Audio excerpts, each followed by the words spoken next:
अऊज़ु बिल्लाहि मिनश शैतानिर लईनिर रजीम बिस्मिल्लाहिर रहमानिर रहीम अल्लाहुम्मा सल्लि अला फ़ातिमता व अबीहा व बअलिहा व बनीहा व सिर्रिल मुस्तौदअ फ़ीहा अन तुसल्लि अला मुहम्मदिन व आलि मुहम्मद। हज़रत फ़ातिमा ज़हरा सलामुल्लाह अलैहा से एक तस्बीह हमारे लिए नक़ल हुई है जो खुदावंद मुताल ने हज़रत जिब्राईल के ज़रिए से रसूल खुदा को और रसूल खुदा ने उस तोहफ़े को जो तोहफ़े इलाही था उसे फ़ातिमा ज़हरा सलामुल्लाह अलैहा को तालीम दिया। और वो वाक़या तो आपको याद होगा कि जब रसूल खुदा सल्लल्लाहु अलैहि वसल्लम की खिदमत में ये मुअज़्ज़मा पहुँचती हैं और रसूल खुदा से एक कनीज़ का तकाज़ा करती हैं कि घरेलू काम में बहुत मुशक्क़त है, बहुत तकलीफ़ है, बहुत मुश्किल में मुब्तला हैं, अगर ऐसे में कोई हमदम कोई मुनिस घरेलू काम के लिए रसूल खुदा इनायत फ़रमा दें तो ये उनकी इनायत होगी। लेकिन रसूल खुदा अपनी इस दुख्तर नेक अख्तर से कहते हैं कि फ़ातिमा, क्या मैं तुम्हें इससे बेहतर तोहफ़ा न दूँ जो खुदावंद मुताल ने भेजा है। तो बीबी उस पर राज़ी हो गई और वो अक्सीर आज़म तस्बीह है हज़रत फ़ातिमा ज़हरा सलामुल्लाह अलैहा की सूरत में है। और इस पर बाकायदा तायीद मौजूद है रिवायत हज़रत इमाम जाफ़र सादिक़ अलैहिस्सलातु वस्सलाम से कि जो मुमिन भी चाहता है कि अपनी ज़िंदगी में वो आसाइशें, आसानियाँ, सहूलियात उसको मुयस्सर आएँ, ज़िंदगी में कभी उसको परेशानी का सामना न करना पड़े, ज़िंदगी में वो हमेशा उन दुआओं तक पहुँच जाए जिन दुआओं की उसको आरज़ू है, जो उसकी हाजात हैं, जो उसकी तमन्नाएँ हैं, जिन हाजात को वह खुदावंद मुताल की बारगाह से रखता है, तो उस शख्स के लिए ज़रूरी है कि वो बाकायदा तौर पर हज़रत फ़ातिमा ज़हरा सलामुल्लाह अलैहा की इस तस्बीह को अपनी रूटीन करार दे। यूँ तो बयान किया गया कि ये तस्बीह हर नमाज के बाद इंसान उसी तशहुद की हालत में जब किबला रुख होकर बैठता है तो उसी हालत में इंसान इस तस्बीह को अंजाम दे।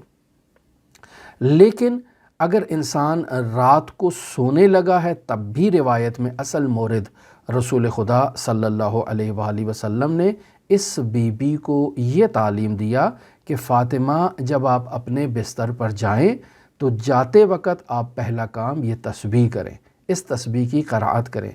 लिहाजा मैं आपकी खिदमत में रिवायत नकल करता हूँ इमाम जाफ़र सादिक़ अलैहिस्सलातु वस्सलाम से, जिसे मरहूम कुलैनी ने अपनी किताब काफ़ी की जिल्द नंबर 1 सफ़ा नंबर 343 में हदीस नंबर 13 के तहत इसे बाकायदा बयान किया है। इमाम अपने सहाबी अबू हारून को इस हदीस में मुखातब करार देकर फरमाते हैं, या अबा हारून इन्ना नअमुरु सिबियानना बेतस्बीह फ़ातिमा अलैहिस्सलाम। ए अबू हारून, हम अपने बच्चों को हज़रत फ़ातिमा ज़हरा सलामुल्लाह अलैहा की तस्बीह का हुक्म देते हैं। कैसे हुक्म देते हैं? कमा नअमुरुहुम बिस्सलात, यानी जैसे हम अपनी बच्चों को ताकीद के साथ नमाज पढ़ने का हुक्म देते हैं, उसी तरह से ताकीद के साथ हम अपने बच्चों को तस्बीह फ़ातिमा ज़हरा सलामुल्लाह अलैहा का भी हुक्म देते हैं। यानी जो अहमियत हम नमाज के कायल हैं बच्चों के लिए सामने, और जिस नमाज की जिस अहमियत को बच्चों के सामने बयान करते हैं और जिस शद्दो मद से हम अपने बच्चों को नमाज का पाबंद बनाते हैं, ऐन उसी अहमियत के साथ और उसी शद्दो मद के साथ और उसी ताकीद के साथ हम अपने बच्चों को कहते हैं कि वो हमारी जद्दा फ़ातिमा ज़हरा सलामुल्लाह अलैहा की तस्बीह को बाकायदा तौर पर अपना वजीफ़ा करार दें, अपनी रूटीन करार दें। बस इमाम जाफ़र सादिक़ हारून को मुखातब होकर कहते हैं, या अबा हारून फ़अल्ज़िम हो, ए अबा हारून तुम भी इसकी बाकायदा पाबंदी करो, इस तस्बीह को अपना वजीफ़ा करार दे दो।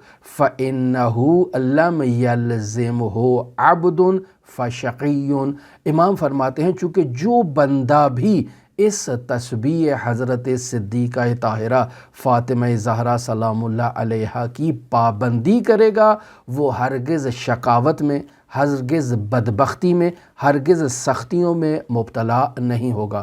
پس اس کا برعکس نتیجہ کیا ہوگا؟ یعنی وہ اگر مشکل میں ہے، سختی میں ہے، تو اللہ کی بارگاہ میں وہ دعا کرے گا تو اس تسبیح کے بدولت اس کی دعا مستجاب ہوگی۔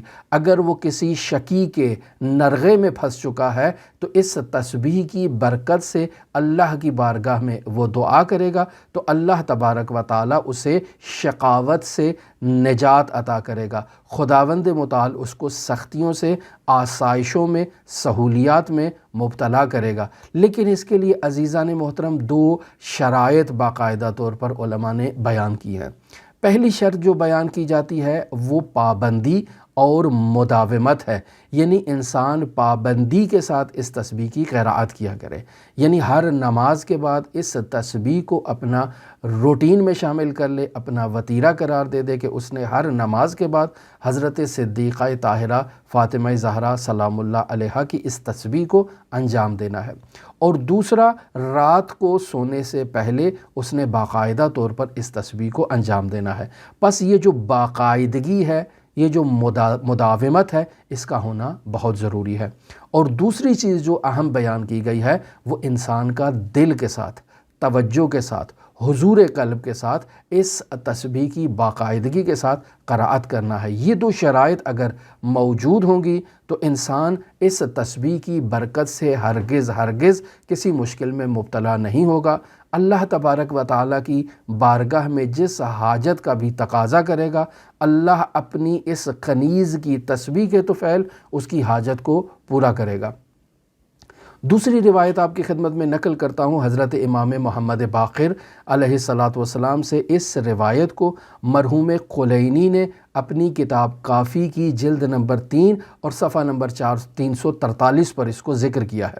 وہاں امام محمد باقر فرماتے ہیں، ما عبد اللہ بشیء من التحمید افضل من تسبیح فاطمہ، یعنی اللہ کی حمد و ستائش میں تسبیح فاطمہ سے بڑھ کر اور کسی چیز میں اللہ کی عبادت نہیں ہوئی ہے۔ پس اللہ کی عبادت تسبیح فاطمہ کے ذریعے سے جو کی گئی ہے وہ اللہ کی برترین ستائش ہے، برترین جو ہے وہ اس کی تحمید ہے اور برترین عبادت ہے اللہ کی یہ تسبیح حضرت فاطمہ زہرا۔ اور کیسے یہ تسبیح کرنی ہے؟ انسان نے باقاعدہ طور پر جب اپنے بستر میں جانا ہے یا باقاعدہ طور پر انسان نے جب نماز کو کمپلیٹ کرنا ہے تو 34 مرتبہ اس نے اللہ اکبر کہنا ہے، 33 مرتبہ اس نے الحمدللہ کہنا ہے اور پھر 33 مرتبہ اس نے سبحان اللہ کہنا ہے۔ یہ ہے حضرت صدیقہ طاہرہ فاطمہ زہرا سلام اللہ علیہا کی تسبیح، اور اس تسبیح کو اکسیر اعظم کہا گیا ہے۔ اکسیر اعظم کا مطلب بھی یہی ہے کہ انسان ہر قسم کے ہم و غم سے اگر نجات حاصل کرنا چاہتا ہے تو اس تسبیح کی پابندی کرے۔ اگر انسان چاہتا ہے کہ وہ مستجاب الدعوہ بن جائے تو اس تسبیح کی باقاعدگی سے پابندی کرے اور دل کے ساتھ، حضور قلب کے ساتھ اس تسبیح کی پاسداری کرے۔ خداوند متعال اسے وہ تمام کمالات عطا کرے گا جن کی وہ اللہ سے آرزو رکھے گا اور خواہش رکھے گا۔ ہماری دعا ہے کہ خداوند متعال ہمیں اس معظمہ بی بی کا نور معرفت عطا کرے۔ ہماری دعا ہے کہ خداوند متعال اس معظمہ بی بی کے فضائل اور مناقب اور مصائب کو مؤمنین میں عام کرنے کی ہمیں سعادت نصیب کرے۔ ہماری دعا ہے کہ خداوند متعال اس معظمہ بی بی کے صدقے ان کے فرزند حضرت مہدی موعود کے ظہور میں تعجیل فرمائے اور ہمیں ان کے اصحاب و اعوان و انصار میں شمار فرمائے۔ اللہم صلی علی محمد و آل محمد۔